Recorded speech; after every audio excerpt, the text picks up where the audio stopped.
So welcome to the second part of ionization energy. So just to recap quickly of what we're saying in the first part, we were saying that the ionization energy is the amount of energy required to remove, and let me just get the equation here.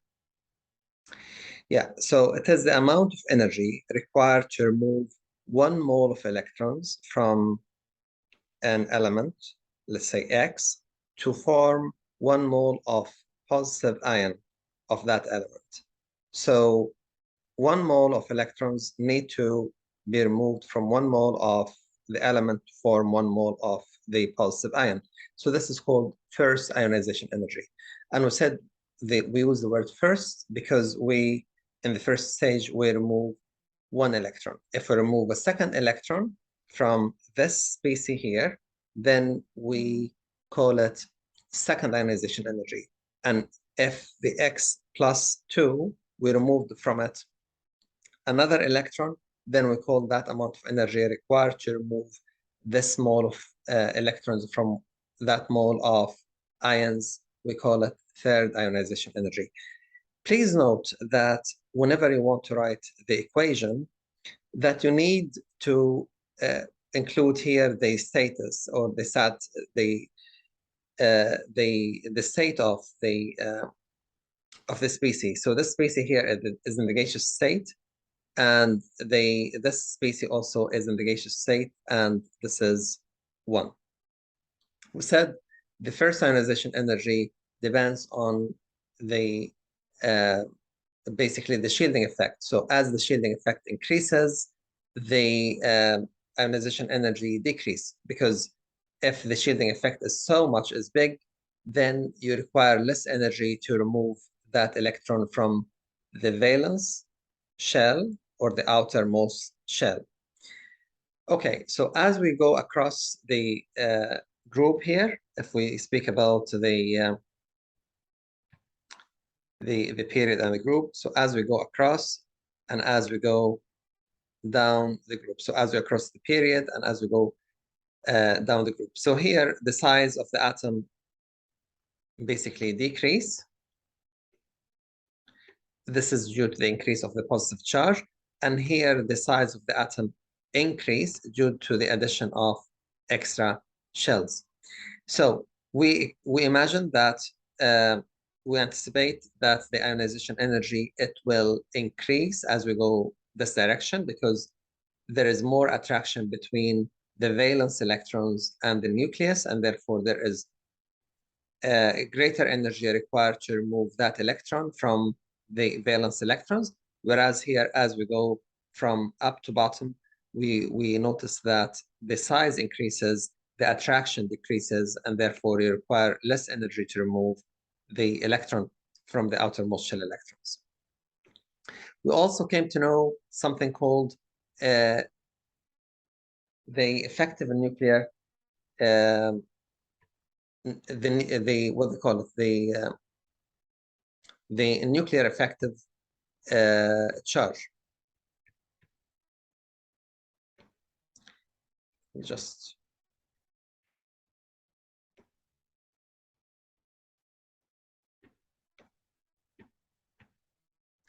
remind you by that. Yeah. So effective nuclear charge. So effective nuclear charge is basically the amount of charge, positive charge, that can seen by the outermost shell electron. So let me just demonstrate this again. So here you have nucleus, and here you have inner electrons or core electrons, as we said previously, and here you have the valence electrons. So these electrons, the inner electrons or the core electrons, they will see the nuclear charge in full, okay? But these electrons here, they will be shielded by these electrons, or this nuclear charge, it will be shielded by these electrons from the outer electrons or the valence electrons. And therefore, basically, these electrons, they will not see the full positive charge here. So if the positive charge has a magnitude of +8, these two electrons might see a charge of, let's say, +2. Why is that? Because the rest of the charge has been shielded by these electrons inside. Okay, so as the effective and nuclear charge increase, that means if these electrons can see more of this, of the nuclear charge, that means the ionization energy also increase, because it means that there is greater attraction between these electrons and the nucleus, and therefore it's difficult to remove these electrons from the outer shell. Okay, I hope that's clear. So now we will move on to the next concept there. And the next concept here is the successive ionization energy. So what does that mean? It means that, and I'll demonstrate this on the aluminium. Here we have aluminium, which has electronic configuration of 1s2, 2s2, 2p6, 3s2, and 3p1. So that is 10, 12, 13. Fine. So we have 13 electrons. Now, the first electron to be removed will be this one. Fine. And when we remove this one, the amount of energy required to remove this one from 1 mole of atoms of aluminium to form 1 mole of aluminium +1, we call it first ionization energy. And this amount of energy, as you can see, relatively it's small as compared to the other two. So it's 577 kilojoules per mole. So let's understand kilojoules per mole. What does this mean? It means that you require 577 kilojoules amount of energy per mole. So every mole of aluminium in the gaseous state requires 577 kilojoules to remove 1 mole of electrons from it to form 1 mole of aluminium +1 in the gaseous state. So always remember that you have to write the state of the matter here. Okay, so always this is really important in the exam. Fine. The second ionization energy, it will be higher. And the reason that it will be higher than the first one is because you are basically removing electron from a positively charged species. So this species here is positively charged. That means the electrons are more attracted towards the nucleus. And to remove an electron from this condition, you require basically extra energy. So the second energy is 1,820 kilojoules per mole. And as you can see here, that we have started in this equation by the species that we have ended up in the first equation. So here we started or we finished here with Al +1. So here we start with Al +1, it removes 1 electron, so to become Al +2 +E. And the third ionization energy, as you can see in the third shell here, this is the third shell. So we have the first shell.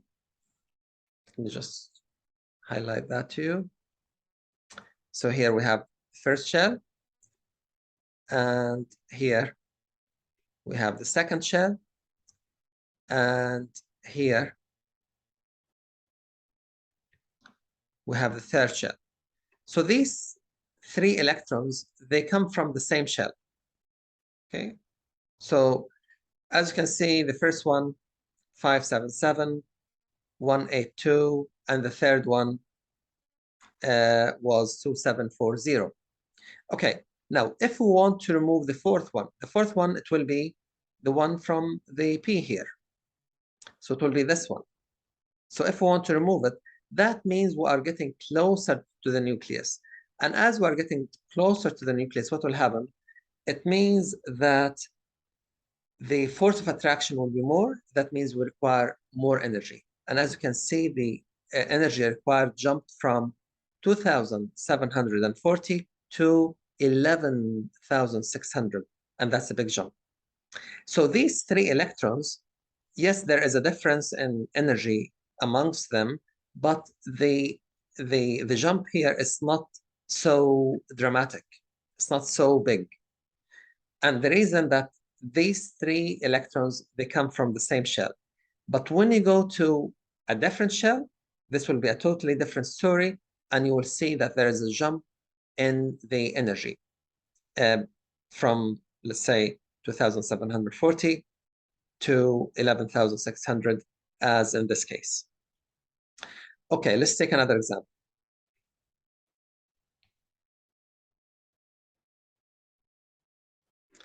So the other example is for halogen. So in this case here, we have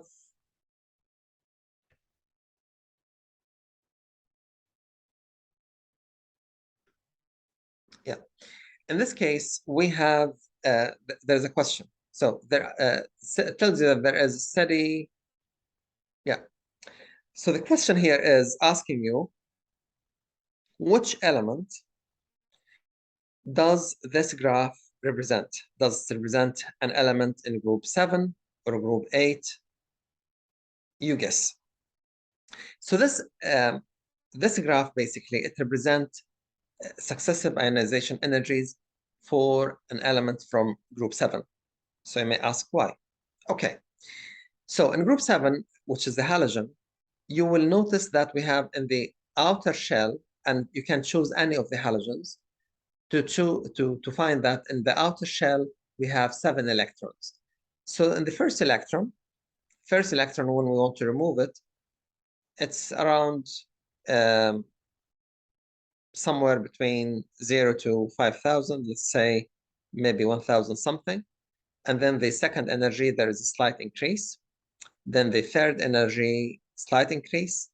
Fourth, there is also a slight increase. So here we remove 1 electron, and this is second electron, third electron. Here we're talking about electrons in the valence shell, in the outer shell. So let me just draw that to make it clear to you.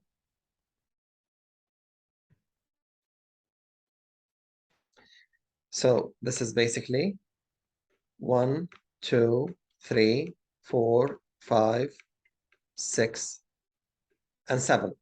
So this one here, it represents this. And this one represents this. And this one represents this. And this one represents that. Fine. Every time, basically, we are creating a new species, it's more charged, and therefore, basically, you require more energy to remove the electron. And this one represents this, and this one represents this. Now, in the following shell, in the inner shell here, if you were to remove this electron, the energy required, it will jump from, what is it, 10,000 to 35,000. Can you see? So basically, the slow progression of increase, the incremental increase, incremental means slowly, or added amount. The added amount here in energy, that it goes steady and sort of in a very steady way.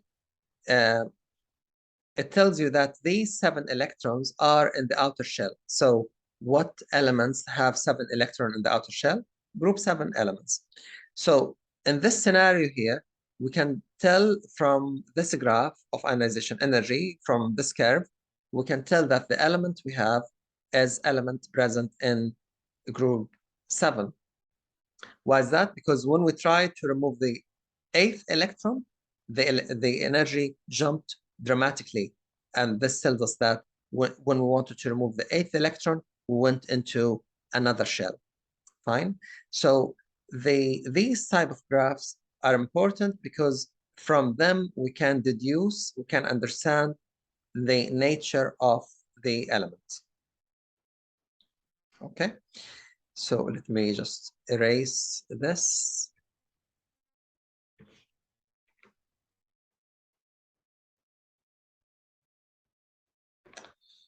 Okay.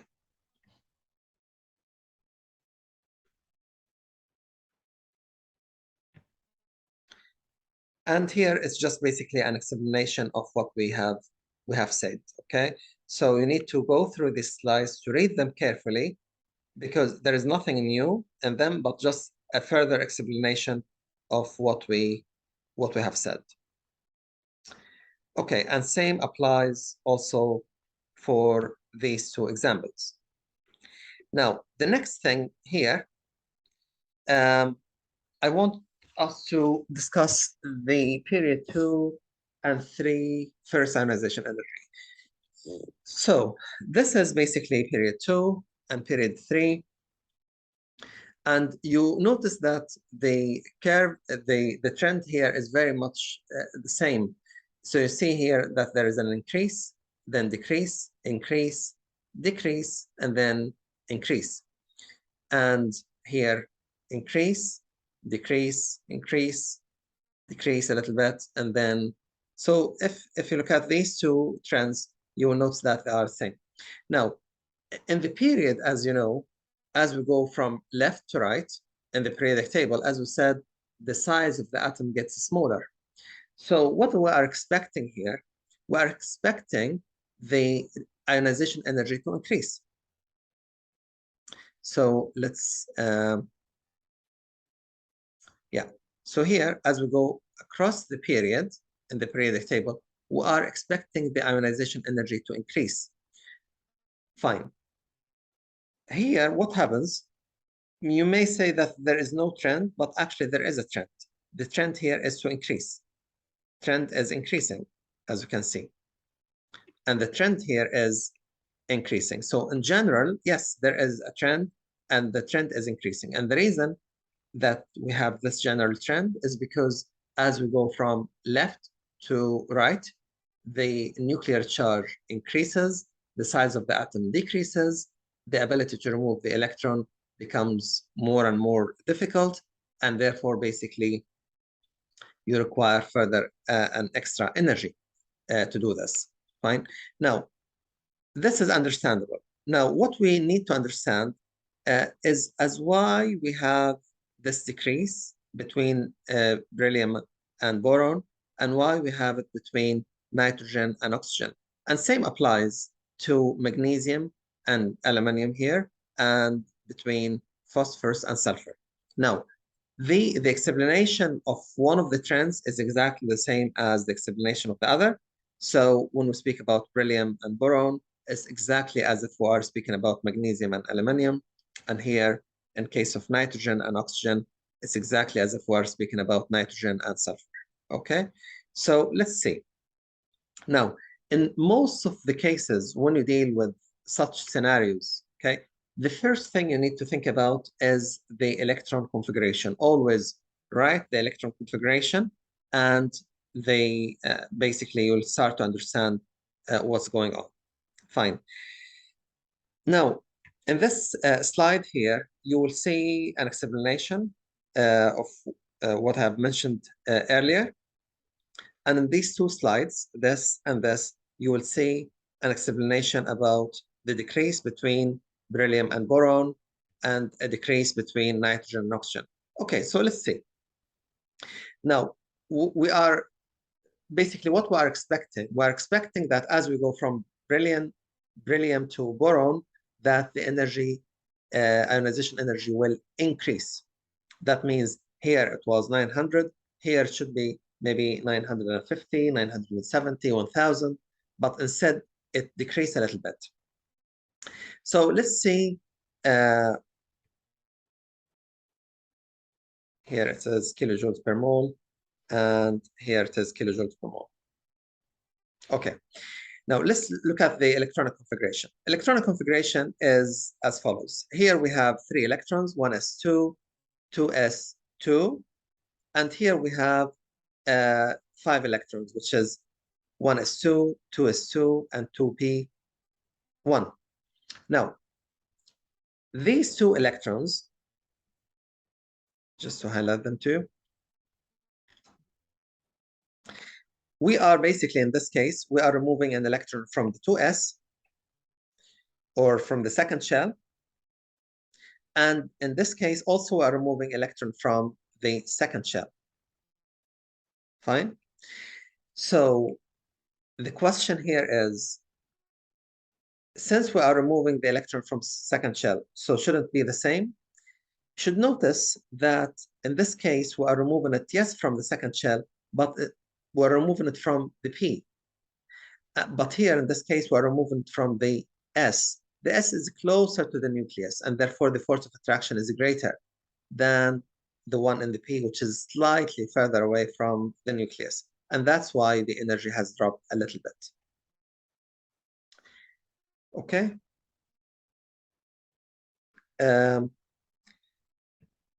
The next thing here is the explanation about nitrogen and oxygen. So if we look at the nitrogen and oxygen, nitrogen basically has ionization energy of 1,400, and oxygen has an ionization energy of 1,310.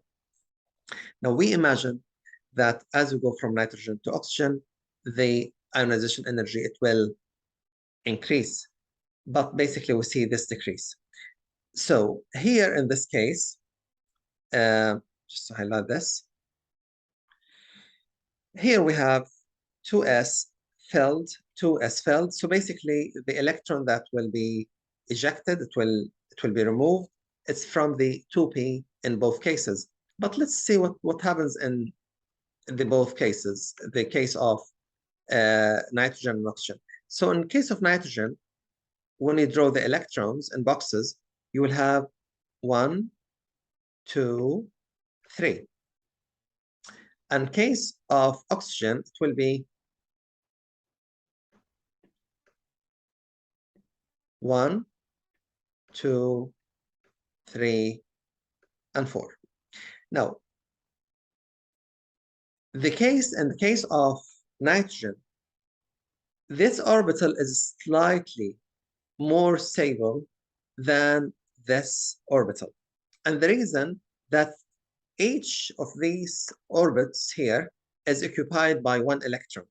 So this gives the nitrogen further stability.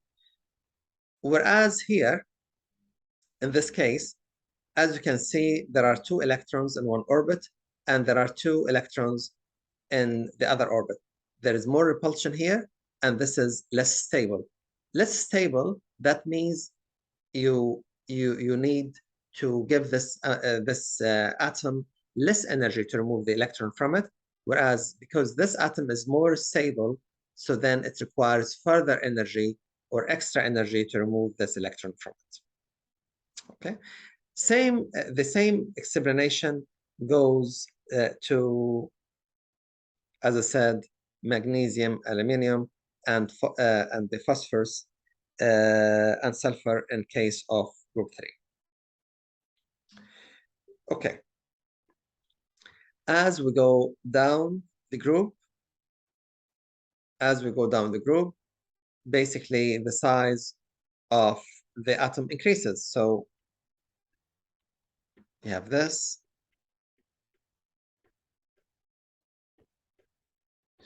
And as the size of the atom increases, the attraction between the nucleus and the outermost shell electron decreases. And therefore, basically, it will become easier and easier to remove this electron, and you'll require less and less energy. So as you can see here, as we go down the group, we need less energy in both cases. So in group 1 and 2, here we have less energy as you go along, and here also we require less energy as you go along.